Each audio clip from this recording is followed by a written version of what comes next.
በፍቅረኛው እንደተከዳች የሚሰማትና በከስሯ የተባረረችው ጉል አሁን በቀጥታ ወደ ገጠር መታለች። ወደ ገጠር ተመልሳ ሱልጣና የምትባሏ ሴት አያቴ ናት እስኪ ቼክ ላርግ ልመርምር ብላ ነበር ሄደችው። እቺ ሱልጣና የምትባሏ ትልቅ ሴት ጉል ምናልባት የልጅ ልጅ ትሆናለች ብላ በኒያዝ በኩል ስታስደውልላል ነበረ። ስለዚህ አሁን ትንሽ ልረፈ ከዚህ ጫጫታ ከከተማ ከውካታ ልራቅ ብላ ለእህቷ በመናገር በቀጥታ ወደዚች ትንጥዬ መንደር ትገባለች። ገና ከመግባቷ ደግሞ የሚገርመው ነገር ሰርግ ነበረ። ሰርጉ በጀማልና በካሙራን መካከል የሚደረግ ነው። ካሙራን እና እዚህ ጋር ጀማል የሚጋቡበት መንገድ በቤተሰብ ስምምነት ነው። ሁለቱን ያጣመሯቸው ቤተሰቦች ናቸው። ተፋቅረው አልነበረም። ምንም እንኳን ካሙራን እሱን በደንብ ብታፈቅረው እዚህ ጋር አብረው ተቀምጠው የጋብቻውን ስነ ስርዓት እየፈጸሙ እዚህ ጋር ቃሉን እየሰጠ ነበር። እሱ ፍቃደኛ ነው ወይ እሷን ለማግባት ተብሎ እየጠየቀ ነበር። ካሙራን እሺ በሙሉ ልቤ ተቀብያለሁ እያለች ነበረ። ለካሙራን ይሄ ቀላል መልስ ነው የሚሆነው። ሁሉም ያጨበጭባሉ። የጀማል ተራ ደረሰ። ጀማል ሲጠየቅ በድንገት ነበረ እዚህ ጋር ጉልን ያያት። ጉልን ከተማ ያያት ልጅ ናት። ከሷ ነበረ ፍቅር የያዘው። መልኳን ድጋሚ ለማስታወስ ቢቸገርም ጭራሽ ደግሞ ስሟን ባያውቀውም የእሱ እናትና አባት መልሱን እየጠበቁ ናቸው። ጉልም እንደዛው እስኪ ምን ይላል ብላ እየጠበቀች ነበረ። እዚህ ጋር በድንገት ጀማል ጉልን ሲያያት ወዲያው ነበረ አይሆንም ብሎ የመለሰው። አይሆንም ሲል ካሙራን ወዲያው እግሩ ረገጠችው። ምንድነው እያላን ነበረ። ጀማል እሺ በል እንጂ ምን ሆነ ልንጋባ እንደመጣው በቃ ተጋብተናል ልሳመ ብላ በቀታ ጉንጩን እየሳመችው ነበረ። እንዴ ለምን የሚተቃቀፉት አይሆንም ማለት እኮ ለምን የምታክፊው እያላ ነበር። ሁሉም እንዴ አይሆንም ነው እንዳይለው ትላለች። ሁሉም ከተቀመጡበት ተነሱ። ይህ ልጅ አሟል እንዴ እየተባባሉ ነበረ። በአንድ በኩል የእሷ ወንድም የሆነው ብድግ ብሎ ፊቱን እየመታው ነበረ። እንዴት ታዋርድናለ እያለው ጀማል ከወንድሟ ጋር መጣላት ጀመረ። ሁለቱ ሲደባደቡ ሰርጉ ተበጠበጠ። የሁለቱም ጥንዶቹ እናትና አባቶች መጥተው እነሱም ሊጣሉ ናቸው። ግን ጠቡን ማገላገል ይኖርባቸዋል። ድንገት ሱልጣን መጣች። ሱልጣን መታ ከዛም በኋላ ሁሉም መደባደባቸውን ሲቀጥሉም ድንገት ነበር እሷ መታ ሽጉጥ ይዛ ነበር ወደ ላይ የተኮሰችው። ወደ ላይ ስተኩስ ሁሉም ደንግጠው ሲያት ሁላችሁም ተበተኑ፣ ሁላችሁም ወደ ቤት ሂዱ ስትል ነበረ። ሁሉም ወደ ቤት እየተበተነ ነበረ። ከዘራውን እንደያዘች በቀኝ እጇ ደግሞ ሽጉጡን ወደ ላይ ይዛለች ልትተኩስ። ሂዱ ወደ ቤት አሁን ቶሎ በሉ ስትል ነበረ። ሆንሱ እዚህ ጋር ቆሞ እያየ ነበር የጀማል አባት። ጀማል ቤተሰብን ይዘህ ከዚህ ሆንሱ ከዚህ ጥፉ ቶሎ በሉ እያለች ነበረ። ጀማል ከኒያዝ ጋር እየሮጠ ነበረ። አንተ ምን ሮጠው ልቀቀኝ ልጅቷን ቅድማ ይቻታለሁ እያሉ ነበር። የትኛዋ ልጅ እያሉ ነበር። ያፈቀርኳትን ይላል። አንተ አብዳል ለይቶላ ናናና ሲሉ ነበረ። ኒያዝ ወንድሜ ይቻታለሁ አልኩህ እኮ ኢስታንቡል ያየዋትን ልጅ ራሷን አየዋት። ለዚህ ነበር እኮ አልጋባም ያልኩት እኮ እያሉ ነበረ። እንዴ አንተ የተኩስ ድምጽ አልሰማም እንዴ? ይገሉናል ለዛ ጋር ተኩስ ሲከፈን ነበረ። ማምለጥ አለብን። አንተ በተለይ በጣም አጥፍተሃል። የካሙራን ቤተሰቦች አስቆጥተሃል። አንተ መደበቅ ማምለጥ ነው ያለብህ ብሎ እጁን ይዞ ይሮጣል። በሌላ በኩል አሁን እዚህ ጋር ካሙራን እኔ የትም አልሄድም እያለች ነው። ሱልጣና ሽጉጡን ወደ ላይ እንደያዘች ነው። እንዴ ሰርጌ እኮ ነው ሰርጌ ነው የትም አልሄድም የትም ከዚህ አልሄድም ስትል ነበር ካሙራን። የታለ ሙሽራው? ያለ ሙሽራው ልትጋቢ ነው እንዴ ታዲያ ይሏታል። እዚህ ጋር እናቷ ደግሞ ልጄ እንሂድ በቃ ከዚህ በላይ ተሳፍሬን እባክሽ መሄድ አለብህ በቃ ልጁ አልፈለገው ነው በቃ እንደዚህ ላዋርደን ግን ዋጋ ይከፍልበታል እያለ እዚህ ጋር አባቷ ይዝታል። ዩሱፍ ሲዝት ሆንሱም እየዛተ ነበረ። አንላቀቅም እያለ ነበር ሲጨቃጨቁ። እዚህ ጋር ሱልጣና እግራቸው ላይ እየተኮሰች ነበረ። መሬት ላይ ሲተኩስ እነሱ ይዘላሉ ወደ ላይ። በዚህ መንገድ የሚያስቅ ተግባር ሲፈጽሙ ባለ በኩል ሱልጣና ሁላችሁም ወደ ቤት ሂዱ በቃ ነገ እንነጋገራለን ይንጋና ተንቀሳቀሱ አልኩኝ እኮ በቃ ተንቀሳቀሱኝ ስትል ነበረ። አቦ በቃ እንሂድ ይባባላሉ እና ሆንሱ የጀማል አባት እንዲሁም እናቱ በቀጥታ ተንቀሳቀሳሉ። ሱልጣና እዚህ ጋር እየቀረች ነበረ። ጥፉ ከዚህ ጥፉ ሰፈር አበጥብጦ ይሄ ሰላም ነበር ደግሞ መጣችሁ ስትል ነበረ። በድንገት ጉል በቆመችበት ቦታ ላይ የሆነ ልጅ መጣና የኔ መቤት ምን ልርዳሽ ምን ሆነሽ ነው እያለ ነበር። እኔ ከዚህ አይደለም የመጣሁት እያለችው ነበር። እሱማ ያስታውቃል ማንን ፈልገሽ ነው እያለ ነበር። አቶ ኒያዚን ፈልጌ ነበር አለችው። ኒያዚ ለምን እያለ ነበር። እሱ የዚህ ሰፈር እንትና እንደ አስተዳደር ነገሩ አስተሩ ነበር። አዎ ቺፍ ነው አስተዳዳሪ ነው ማለት ኒያዚ ስቲኮ ግራ ገባኝ ለምን ፈለግሽ እያለ ነበር። እኔ ከኢስታንቡል ላይ የመጣሁት ጉል እባላለሁ የሆነ ደብዳቤ ደርሶ ነበር የመጣሁት እያለችው ነበር። አንቺ ነሽ እንዴ እያለ ነበረ። የሱልጣና ልጅ ነሽ ወይ ብሎ ጠየቃት። አዎ ስትለው ከዛ በኋላ እኔ እዚህ ጋር ተቀመጪ ብሎ የሆነ ካፌ ወሰዳት። ካፌው ዝግ ነው። እዚህ ጠብቂ ነገሮችን ላስተካክል ኒያዚ ልጥራው እመጣለሁ ጠብቂኝ ብሏት ውሃ ሰጥቷት እየሄደ ነበረ። የትም እንዳትሄጂ ብሏት። በሌላ በኩል ካሙራን ከእናት ከአባቷ ከእህት ከወንድሟ ጋር ሆና እየመጣች ነው። ታውቃላችሁ ሁልሽንም ይቅርታ አልጠይቅሽም ለዚህ ሁሉ ነገር ጀማልና አስከፍታችሁት ነው በተለይ ወንድሜ በጣም ታናድዳለህ ስትል ነበር። ምን አረኩኝ እንዴ ተመልከች እንዴት እንደደበደበኝ ላንቺ ብዬ ተደበደብኩኝ እኮ እያላ ነበረ እኮ በቃ ምንም ማድረግ አልነበረብህም ነበረ ጀማልን መጣራት አልነበረብህ እሱ እኮ ምናልባት ስትል ነበር ደግሞ ምን ልትይለን ነው? አይሆንም አለሽ እኮ በቃ አንቺን አይደለም እኛንም አዋረደን። በቃ የልጅ ይቅርብሽ ታዩ እኔ ሌላ ልጅ ድርሻለሁ እያል ነበረ። አልጠየቃችሁም ለምን አልፈልግም እንዳለ አልጠየቃችሁም። ምናልባት በጣም ደስተኛ ሊሆን ይችላል፣ በደስታ እየዘለለ ሊሆን ይችላል እያለች ነበር። ከዚህ በላይ አዋርድ ምሮ ከዚህ በላይ የምትፈልግ ነው ግቢ እያሉ ነበር። ሰብሰብ ብለው በቀጥታ ወደ ውስጥ እየገቡ ነበረ። በሌላ በኩል ኒያዚያውን ከጀማል ጋር ነው ያለው። አንተ ሰውዬው ልስማ ከራስ ጋር መታረቅ አለብህ። አንተ ምንድነው የምትፈልገው? ቅድም መንፈስ ነው ያየው ሰው ሳይሆን እንዴ እዚህ ጋር ልታገባ አጠገብ የተቀመጠች ልጅ እምቢ ትላለህ እንዴ? በሰርጓ ቀን እንዴት እንደምትጎዳ ታውቃለህ እያሉ ነበረ። በድንገት ቅድም ጉልን ያገኛት መጣ። የእናታችን ሱልጣና የልጅ ልጅ መታለች እያላችሁ ነበር። የልጅ ልጅ ማናት እሷ እያል ነበር ኒያዝ። ያችን ልጅ አወቃት? በቃ እሷ ልጅ አለኝ ስትል የነበረችው እሷ በቃ መታለች ሲለው ነበር ጀማል። ከዛ ይሄው ነገር ያለው አይቻታለሁ እኮ ብያለሁ እኮ ወይኔ አምላክ እኔ ግን ውለታ በዛብኝ ብሎ በቀጥታ ተነስተው ይሄዱ ነበረ። እዚህ ጋር ከነነ እዚህ ጋር ጀማል እየሄደ ድንገት አባቱን አገኘው። ወዴት ነው የምትንቀሸቀሸው? ዛሬ አዋረድከት፣ የካሙራንን ቤተሰቦችን አዋረድክ፣ የት ነው የምትሄደው እያሉ ነበረ። አባዬ እመጣለሁ፣ ምንም አላረኩም እኮ ግን እመጣለሁ፣ በቃ ነግሬ ነበር እኔ ካሙራንን ማግባት እንደማልፈልግ እንደኔ በቃ በናጽ በር ባለኝ ምርጫ መጠቀም ፈልጋለሁ እያለ ምርጫ ምናምን ትላለህ እንዴ? ስለ ምርጫ ነው የሚያወራው ልጅ እንዳልመታ አንተ ምን ሆናል አንተ ነፃ ምርጫ ምናምን ትላለህ እንዴ? እዚህ ጋር እንዴ አባትህ የሚልን ነገር ማድረግ አለብህ በቃ እያሉ ነበር። አባዬ ተመልከት እኔ በቃ የሚገባኝን ነገር ማድረግ አለብኝ እኮ ነው እያሉ ነበረ። ገጠር ውስጥ እንደዛ ይሰራም ይባባላሉ። ከዛ በኋላ ጀማል እዚህ ጋር ናያዝን እየተከተሉ ነው። ጀማል ከእናቱ ጋር እያወራ ነው። እናቱ ና ብላ ጎታ ቤት አስገባቸው። ጀማል ትክክል አልሰራም ልጅቷን በእንደዛ መንገድ ልቧን መስበር አልነበረብህ። እንዴት ታደርጋለህ እያለች ነበረ። እማዬ አልፈልግም ነበረ በቃ ተናግሬያለሁ አልፈልግም ብያለሁ። ነገር ግን ማንም ሰው ሊሰማኝ አልፈልግም። በቃ እኔ ከዚህ በላይ እንደ ሁሉም ነገር መጠን አለው እማዬ እያለ ነበረ። ከዛም በኋላ አርፈህ ቁጭ በል ከክፍል እንዳትወጣ ትለዋለች። ጉል በአንድ በኩል ወደዚህ እያለች እየተመላለሰች ነው። ከዛ ድንገት ኒያዚ መጣና እኔ ሱልጣና ጋር ልሰድሽ እያል ነበር። ተቀምጦ ትንሽ አወሩ እንዴ መጣሽ አላት። ድንገት ነበር የመጣሁት አያቴ ትሁን አቱን ላጣራ ስትለው ነበር። ኧረ ናት የሚገርምሽ ነገር መልካችሁ ተመሳሳይ ነው፣ አንድ አይነት በሷን የወጣሹ መሰለኝ እያላት ነበረ።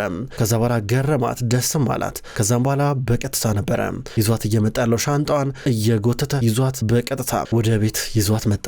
እንደመጣ ሱልጣናን ጠራት። ሱልጣና እናቴ አመጣውልሽ ልጅሽን እያለ ነበር። ምን ውዱ ባሌ በጣም ታሳፍራለህ፣ ሌላ ሴት ይዘህ ቢመጣ ሌላ ሴት ልታገባ ነው ነበር። ወይኔ ኧረ እናቴ ሱልጣና እንደዛ አይደለም፣ ኧረ የምን ሚስት ነው የምታወሪው? እቺ ልጅሽ ናት እያለ ነበር። የልጅ ልጅ አለችው። አዎ የልጅ ልጅሽ እያለ ወይኔ የኔ ልጅ መጣሽልኝ፣ ወይኔ የኔ ቆንጆ ነይ እስኪ ብላ እያቀፈቻትና እየሳመቻት ነበረ። ከዛ በኋላ ነይ ግቢ ወደ ውስጥ ግቢ። ወይኔ እንዴት ቀጭና በፈጣሪ በጣም ቀጭና ሲምቢሮ የሆነ ነገር ትብላ፣ ኧረ በጣም ተረባለች እያለች ነበረ። ምግብ ልታመጣ ሱልጣን ውስጥ ትገባለች። ከዛም በኋላ እዚህ ጋር እሷ እቺ ሴት ግን አይምሯ ትክክል ነው ብላ ጠየቀችው። አዎ ትክክል ነው እናቴ ሱልጣና በጣም ጥሩ ሰው ናት ይገርምሻል። ማለቴ በቃ እየተጣላ ታስተርቃለች፣ እየተገዳደሉትን ቢሆንም ታስተርቃለች። በቃ ማታረገው ነገር የሰፈራችን አድባር ናት እያላ ነበር። ከዛ የምርህን ነው ትላለች። አዎ እንደዛ ነው ያው ነገሩን ለማድመቅ ፈልጌ ነው፣ ግን ምንም ቢሆን እናታችን ሱልጣና ለእኛ ሰፈር በቃ ልክ እንደዋና ናት እያለ ነበር። ድንገት ሱልጣና መጣች። እርጎ ቂጣ ምናምን ነገር ይዛላት መጣች እና ውዱ ባሌ ስታስተው ነበረ። እዚህ ጋር ቀረበ። ከዛ ጉል ቢ ተባለች። እንደ እርጎ ወፈር ያለ እርጎ ነው በቂጣ ነው። እርቦሻል አንቺ ልጅ፣ ወይኔ በጣም ቀጭንሽ፣ ቢ መብላት አለብሽ ስትል ነበር። አልፈልግም ስትል ነበር። አራበኝም ትላለች። እርቦሻል ነከስ አድርጌ ብላ ቂጣውን አፏ ውስጥ እየወተፈችው ነበር። እንደ አራበኝም አልኳችሁ እኮ ብላ እየበላች ነበረ። በአንድ በኩል ኒያዚ ይስቃል። ጀማል በሌላ በኩል ከቤት እየወጣ ነው። ተደብቆ በአጥር ዘሎ ነበር የወጣው። በአጥር ዘሎ እየወጣ መንገድ ላይ ጓደኛው እያገኘው የት ነው ይለዋል። መጣኝ ብሎ እየተንቀሳቀሰ ነበረ።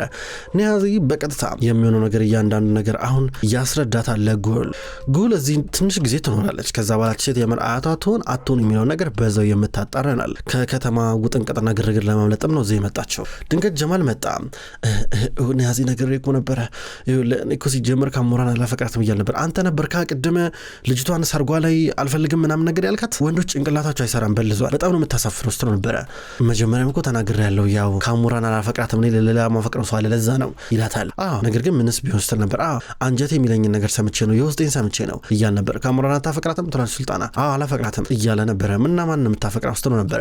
እናቴ ሱልጣና ተያ እንግዳ ፊት አታስወር እያለ ነበር። ምንም ያስቃ አንተ ምንም መስቃው ስትለው ነበረ። ዝም ብዬ እያለ ነበረ። አይደለ ዩቲ ምን አይነት ጅላጅል ነገር ህይወቷን አበላሽቶ እዚህ መጣ ተገለፍጣለህ እንዴ? ምን አይነት ነገር ነው? እንዴት አይነት ነገር ነው ስትል ነበረ። እንደውም እዚህ አልቆየም ብላ ይድች ነበረ። እዚህ ጋር ጀማል ምንድን ነው እየሆነ ያለው ነገር ይላል። ኒያዚ ከትብሎ ይስቅበታል። ምንም ያስቀ ነበር።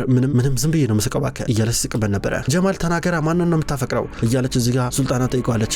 እናቴ ሱልጣና ይነጋ ጠይቂኝ ባከሽ፣ ዋናው ጥያቄ ማን ነው የሚለው አይደለም ሲላ ነበር። እዚህ አካባቢ ናት፣ እዚሁ ገጠራማ ቦታ ናት ብላ ጠይቀችው። አይደለችም ከዚህ አይደለችም፣ ግን ትሆናለች፣ ፈጣሪ ያውቃል፣ ማን ያውቃል የሚሆነው ነገር እያላን ነበረ። በል እንግዲህ ልብ በዚህ ነገር አይጣመድ እሺ። ያው አንድ ሴት ካፈቀርክ እኔ ነገሮችን አስተካክላለሁ፣ ለኔ ጉዳዩን ትተዋል። አንተ ብቻ ንገረኝ። ዩሱፍን ነገ እዚህ ይዛችሁት ነው። ከዛ ከአባት ጋር ማወራለሁ። ይሄ ነገር መፈታት ይኖርበታል።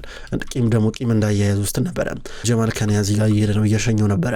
ከዚህ በኋላ የሚሆነው ነገር ከባድ ነው፣ አትንቀልቀል ብሎት እዚህ ጋር አበረታቶት በብዙ ነገሮች ጥሎት ይሄዳል። በደበኩል ጉላውን የአያቷ ቤት ውስጥ ናት ያለችው። አያቷ መታ አንቺ እዚህ ጋር ተኛለሽ ብላ መተኛበትን አልጋ አስተካከለችላት። ወይኔ የኔ ቆንጆ ጉልሱም እያለች ነበር። ጉልሱም እኔ ግን ስሜ እኮ ጉል ነው ስትል ነበር። ጉልሱም ጉል ያው ነው ፈራሽ እንደ ገጠር ስለሆነ ስትል ነበረ። አይ ያው እንግዲህ ትንሽ በፈራ ምን ችግር አለው ስትል ነበረ። አትፍሪ ችግር የለም የኔ አበባ እሺ። ያው እንግዲህ አያትሽም እንዳንቺ ነበር ይገርምሻል እያለች ነበር። ምን አይነት ሰው ነው ግን ምን አይነት ሰው ነው ልጃት ሳይ ስለሷ ጠይቂኝ። ለማንኛውም እዚህ ትንሽ ከኔ ጋር ትቆያለሽ እሺ ካለመርሽልኝ ደግሞ ከወድርሹ ደግሞ በደም ትቆያለሽ አብረን እንላለን እያለች ነበረ። ተኝ ብላ ትሄዳለች። በሌላ በኩል እነ ጀማል የወደፊት የሚሆነው ነገር ስለማያውቁ ያ ቃል የሚባል የሰፈራቸው አዋቂ ወይም ደግሞ አነስ ብሎ ጠንቋይ ነገር እሱ ጋር ይሄዳሉ። እሺ ወንድሜ ትነግረናል አልነግረን የሚሉታል ማላቸው ተቀምጧል። ተመስቶ ቀረ ምንድነው አፍጦ ቀረ እኮ እዚህ እኮ ለደቂቆች እኮ ተቀምጠን እኮ እያነበር ኒያዚ ደግሞ ቆይ ዝም በል እያየ ነው ይላል። ምንድነው የሚያየው ምንድነው የሚያስበው ምን እያሰበ ነው እያል ነበር። ዝም በል አንተ ለምን አትታገስም እያሉ ነበር የሱ ጓደኛውም ኒያዚም። በአንድ በኩል ደግሞ እዚህ ጋር ሱልጣና ከጉል ጋር እያወራች ነበር። ሁሉም ወንዶች አንድ አይነት ናቸው እያለቻ ነበረ።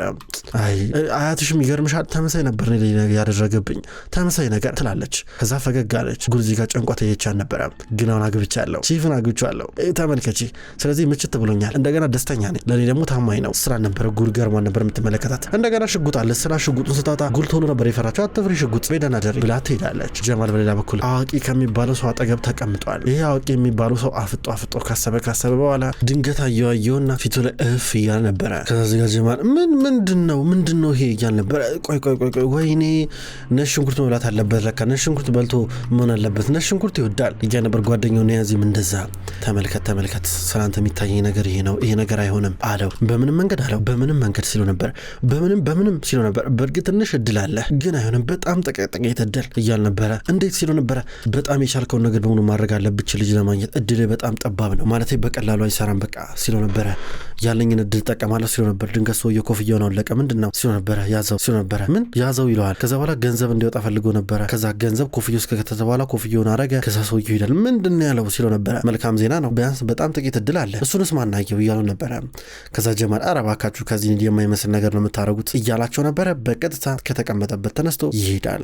በሌላ በኩል ጉል አሁን እዚህ ጋር ፎቶግራፍ እየተመለከተች ነው። የአያቷን ወይም ደግሞ የሱልጣንን የወጣትነት ፎቶ። እቺ በጨራሽ እኔን አትመስልም ስትል ነበረ። በድንገት ፍቅረኛዋ ደወለላት። ለምን ምትደውልልኝ ስትለው ነበረ። ጉል ምን ሆነሽ ነው የጠፋሽው? ደብዛሽ ጠፋ እኮ አትደውይም ምናምን ስደውል ማታነሽ ምን ነው በሰላም ነው እንደ እያላት ነበረ። ቺት አድርገህብኝ የለ እንዴ ምን አደርግልሃለሁ ስትለው ነበር። እኔ ቺት አላረኩብሽም ጉል ምን ሆነሽ ነው ግን አንቺ እንደዚህ የምታወሪው እንዴ? እኔ ቺት አላረኩብሽም ልክ ሁሉ ነገር እንዳየሽ እኮ አስመሰልሽ እኮ ምን ሆነሽ ነው እያላ ነበረ።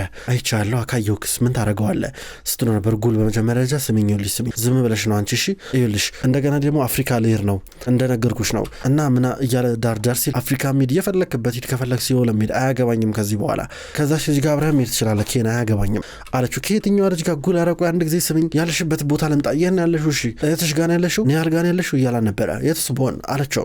በእርግጠኝነት እሷ ጋር ነሽ መጣኝ ብሎ ስልኩ ተዘጋ። ከዛ በጊዜ እንቅልፏን ተኛች። ከዛ በጧት ከእንቅልፏ እየተነሳች ነው። ስትነሳ ሰዓቱ ገና ነው። በጧት ነው የተነሳችው። ከተማ ኢስታንቡል እያለች በዚህ ሰዓት ለመነሳት ለሷ በጣም ከባድ ነው። እንኳንስ በራሷ ልትነሳ በስልኳ አላርም ከባድ ነበረ። አሁን ዶሮ እየጮኸ ቀሰቀሳት።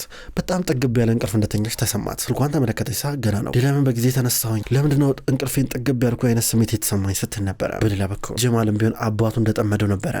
ከቤት እየወጣ ወዴት ነው የምትሄደው እያሉት ነበረ። እዚህ አካባቢ መጣሁ እያለ ነበር። እናቱ ከዛ ምግብ አትበላም አለችው። አራበኝም አየ ስመጣ እበላለሁ እያለ ነበረ። ባበለ ይሻላል ይሏል አባቱም።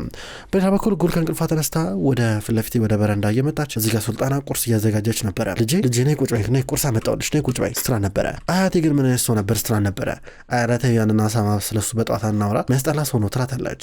እዚህ ጋር ሱልጣና ፊቷ ላይ ያን ሊፕስቲክ ምናምን ነገር ተቀብታ ነበረ። ጉድ ስታያት ምንድነው ብላ ሰሰቀባን ነበረ። አንቺ የላክሽልኝ ነው ልጄ አንቺ ያመጣሽልኝ እኮ ነው ምን ችግር አለው ብቀባው እያለች ነበረ። ካሞራን በሌላ በኩል በጧት ሰምቶን ከቤት ጠፍታለች። ጀማል ልታናግረው የታለች እያሉ እየፈለጓን ነበረ የለችም። ከዛ እዚህ ጋር ጀማል በቀጥታ ከብቶች ምናምን ነገር ወደሚያድሩበት ቦታ ሲመጣ እያገኛን ነበር። ካሞራ መታቀፈችው። አንተን እኮ ልለይ አልፈልግም ለምን ትጨክንብኛለህ እዘንልኝ ነኝ ብላ እያቀፈችው ነበረ። ከዛ ቁጭ ብለው ካወሩ በኋላ ሽንቴን ወጥሮኛል ብላ ትሄዳለች። ተመልሳ ከመጣች በኋላ ያረገችው ቱታ ነበረ። ቱታው የሚታሰርበት ገመድ አለ። እሱ ገመድ ተበጥሶባት እሰርልኝ ብላው ዝቅ ብሎ እያሰረላት እያለ ድንገት አባቷ ከመቀጽበት እየመጣ ነው ያለው። ተመልካቾች እንኳን ወደ ቅጠል ቲቪ ዩቲዩብ ቻናል በሰላም መጣችሁ። ክቡራን ተመልካቾች በዛሬው ዕለት ይዤላችሁ የመጣሁት ድራማ ይህንን ይመስል ነበረ። ቅጠል ቲቪ ከዚህ በኋላ እነዚህንና ሌሎች ድራማዎችን ወደ እናንተ ማድረሱን ይቀጥላል። ክቡራን ተመልካቾች በሁለተኛው ቻናላችን በቅመም ስቶሪ ደግሞ ለልጄ የሚሰኙትን እንዲሁም የታመሙ አበቦች ድራማዎችን እንዲሁም ወላፈን ድራማ ጨምሮ እንድትከታተሉ በትህትና የምጠይቅ ይሆናል። ሁሉም ድራማዎች ቀኑን እየጠበቅኩኝ ወደ እናንተ የማቀርብ ይሆናል። እናንተ ላይክና ሼር እያረጋችሁ ኮሜንት እያረጋችሁ እንድትጠብቁ ወይም ደግሞ እንድትከታተሉ በትህትና ጠይቃለሁ። በቀጣይ በአዲስ ቪዲዮ ወይም ደግሞ በቀጣይ ክፍሎች እስከምንገናኝ ድረስ በያላችሁበት መልካም ቆይታ ይሁን።